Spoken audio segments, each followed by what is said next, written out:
welcome to Fylde Council Cabinet meeting. And first of all, can I ask for any declarations of interest?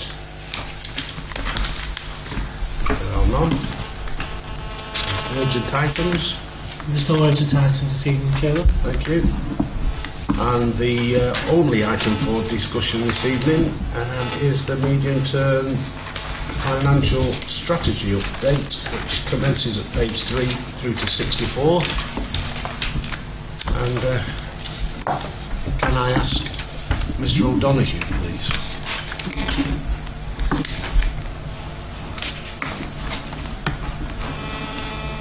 Thank you, Chairman. Good evening, members. Good evening. This report is the Council's medium-term financial strategy for the 5 years 2012-13 to 2016-17. The MTFS is designed to provide a strategic link between the available financial resources of the Council and to ensure that the Council sets a budget which is robust and sustainable.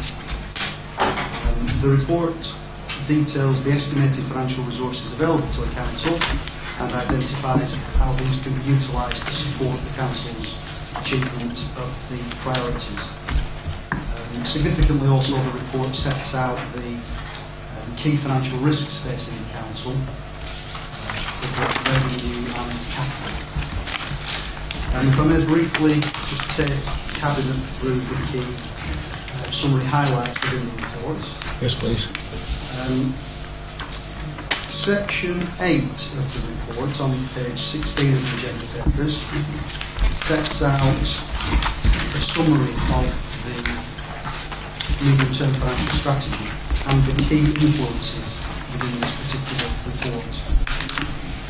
And those key influences include, significantly this time, the local government finance settlement, which was announced in December late last year. And the impact of that has been reflected within the forecast presented here tonight.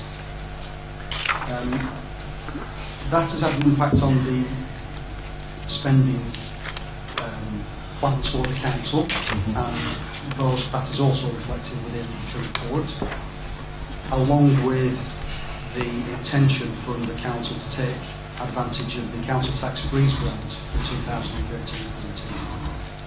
So the MTFS looks at the current year and looks at the 4 years beyond to identify the resources likely to be required by the Council to finance service priorities and to meet spending pressures.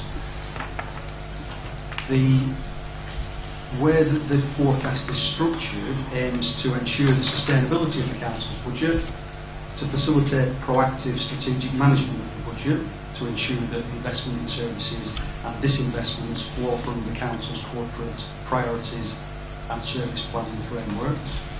And it also aims to be responsive to a changing and uncertain financial climate as we've experienced over the last few years and are no doubt likely to experience in the coming years. It also aims to demonstrate clearly to stakeholders, both internal and external, that the Council's plans, what the Council plans are for the use of its resources over the period of the forecast. Significantly, as I mentioned earlier, the forecast reflects the finance settlement, and section 14 of the report sets out in detail the finance settlement for 2013-14 and the following year, and the changes in local government finance which were contained within that settlement. Those settlement figures have been used as the basis for the financial forecast over the medium term. And I'm not going into all that detail this evening, but that's set out within that section 14 of the report. As I mentioned earlier, the report also includes areas of financial risk to the Council. And section 16 sets out in some detail the key revenue risks in the financial forecast and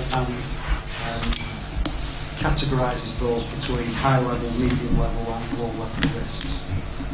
There are a number of those set out within section 16 of report. And similarly, section 19 of the report does the same, but in respect of capital expenditure.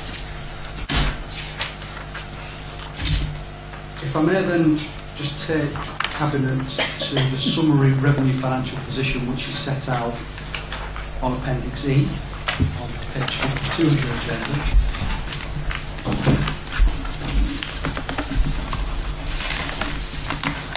That is the summary revenue financial position for the Council for this year and the following 4 years, based on those assumptions and latest best estimates for the revenue financial position for the Council. What that says in summary is, in the respect of 2012-13, the Council is forecast to have reserves at the end of 2012-13, forecast to have reserves of £4.7 million. And that is as a result of a contribution into reserves this year, forecast of £956,000. The forecast then shows that the Council is budgeting at this stage to draw more reserve for each of the next 4 years, such that at the end of 2016-17 financial year, the Council's forecast reserves were £2.3 million. That's taking account of the finance settlement estimates of income and expenditure over that medium-term period. It also reflects Cabinet's budget proposals, which are detailed in Appendix A of the report.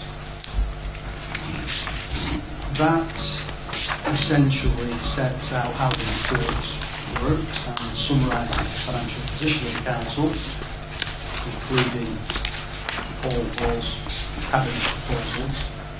I guess to summarise, the overall conclusions and my opinion as 151 officer are set out in section 23 of the report.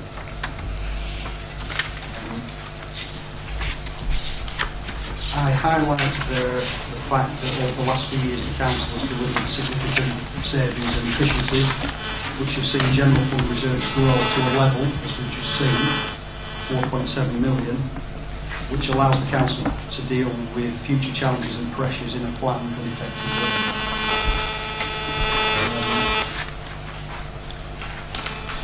It's my opinion that the Council's finances are robust, and that's set out in section 23.9 of the report, that having considered the major items of expenditure and income and their sensitivities to change, it's my opinion that the recommendations contained in the report provide the Council with a robust financial position for the life of the forecast on the basis of those assumptions set out in the report. In forming that view, I just again like to draw Cabinet's attention to the key areas of financial risk for revenue that are set out in section 16 and for capital that are set out in section 19 of the report. Thank you. That concludes my presentation. I'll have to take any questions. Okay. Councillor Buckley? Just a question on whether there's further items, aren't there, reserves, position, Yes. and I just wish if you could mention those so that we've got a complete picture. Yes, of course. Thank you. Appendix H of the report sets out the usable reserves and balances policy for the Council. It itemises each of the reserves that the Council currently has and includes proposals from Cabinet to use some of those reserves, significantly the CSR reserve, to, given the improved revenue reserves position, to take the CSR reserve, which was set aside a number of years ago, and to use those funds to establish a capital investment reserve for some capital investments that will minimise the Council's need to borrow Yes. Thank you very much. Councillor Buckley. I'd like to talk to the budget proposals in particular and thank Mr O'Donoghue for that report, but to highlight really what Cabinet is setting out and proposing to Council in terms of our budget moving forward, the highlight of which of course is another year of freezing council tax, recognising that household bills are of great concern to our residents. Income is tight, wage rises are few. Fuel bills have risen considerably. We are recognising that wholeheartedly and continuing since 2010 to freeze council tax, and we propose to do that yet again. Funding streams to councils up and down the land are also under fire, as we know, with government cutting back on their funding, and income to the council is also under challenge, with fees and charges having very little room for manoeuvre. So in the light of all of that, Fylde is meeting these challenges with gusto, and a great work ethic amongst our officers of the council, who are watching spending very closely indeed. As I said, we've frozen council tax since 2010, but this is the first year. It's a great deal of interference, isn't it? This is the first year that we've managed to freeze the borough-wide charge. The average Band D figure of £186.29 has been frozen previously, and that means that as a council we have not collected any more money in from our residents year on year. However, because of the way special expenses has been calculated, as we know, there have been fluctuations on the bills for residents depending on where they live. We wanted to find a way to halt this and tasked our finance team to look for a solution, which they have found. With a change in our special expenses policy, we have been able to freeze the borough-wide charges and the rate of special expenses. The fluctuation is now on the average figure, that Band D charge, previously of £186.29, which now reduces slightly by 0.2% to £185.92. That is why, as it's set out in the forecast, you will see an overall reduction in the council tax take of 0.2%, because the fluctuation now falls on that average Band D figure. That does cost this council some money, a little over £10,000. It's a change that I hope Cabinet and I hope Council will support, because it creates certainty for residents on the bills that they receive. The other budget proposals are set out at Appendix F on page 53.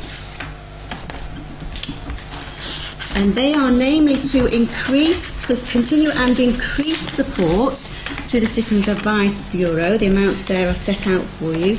To fund a Lancashire-wide domestic violence project, to increase the cleansing grants to parishes, and to mainstream support for tourism and events. And all those figures are set out before you.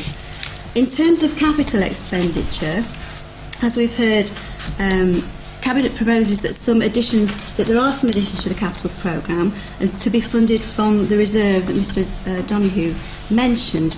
This reserve was previously set aside when we had the comprehensive spending review. The proposal is to close that reserve and open in its place a capital investment reserve to be used to fund this capital expenditure, and that will alleviate pressure on borrowing. The schemes to be funded are again set out for you: to fund a bid to the Heritage Lottery Fund for Fairhaven Lake and Promenade Gardens of £20,000 in 2014-15, a £70,000 capital injection over 2 years to improve public realm in Kirkham, and an £80,000 capital expenditure at our cemetery to improve drainage. The final budget proposal is to adopt the changes to the special expenses policy, and that's set out in Appendix I, which includes the rolling out of the park development function across the borough. What that means is that all parts of the borough will have access to this service at no further cost to those parishes, which is a great asset. It's resulted in some really excellent new play areas in our parks. So those are the proposals set out before Cabinet tonight, which I hope will be endorsed and will go forward to Council. I'd like to really express my thanks to Mr O'Donoghue and to all your team for the good work that's been done, and to all officers across the Council that keep a really beady eye on their budgets, and long may that continue. I do wish to then move the recommendations, which are on page 3. They are to approve the revenue budget and forecast as set out in the appendices, request Council to approve the updated capital programme, Appendix G, request Council to approve the updated reserves and balances policy, request Council to approve the average Band D council tax of £185.92, which I've explained the reason for that reduction, and also to request Council to approve the special expenses policy as has been set out, and as I say, it includes that opening out of the Parks Development Service right across the borough. Thank you. Thank you. Are there any questions to that? I'm glad to see that the parks team can be used now by everybody. It was a problem when other boroughs put a parachute went for it, was told you've got to pay for it on time. And you can see that they were doing work in some areas, but not in others. And I'm glad to see now that it covers right across the board. Thank you. I'd just like to make a couple of comments. Obviously, whilst Mr O'Donoghue's here as well, this is the third budget that I've helped produce for Fylde Council, and at the offset, I set a target of trying to deliver a balanced budget, and this is again what we've been able to achieve. There are two sets of figures, I think, that have really highlighted the professional work and the way that this budget has been put together. And if we were to look at Appendix A, which was the approved Budget Council of 2012, and when we looked at the 12-13 forecast, we were predicting a draw on reserves of £530,000, and we were forecasting reserves of £2.5 million. And then to fast forward now to go to Appendix E, which we will take to Budget Council, will show an influx of money to reserves of £956,000 and the forecast reserves at the end of the year of £4.7 million, which I think is an absolutely superb performance for that 12 months. And whilst we will still have challenges in the future, I think we sit on a good bedrock in order to move that forward. And granted that our 5-year forecast will move on and those reserves will reduce, quite clearly the pictures will change financially every year as well. And I am convinced that this council is in an extremely strong position to move forward, and I'm pleased to second the proposals which are before Cabinet this evening to go forward to full council. Are we all in favour? Thank you. Thank you, Mr O'Donoghue, for your report and your work as 151 officer over the last 12 months. Thank you. Thank you very much indeed. And I give my apologies to traffic right there. Okay. Thank you. And that concludes this evening's business. Thank you. Can I just have a word with my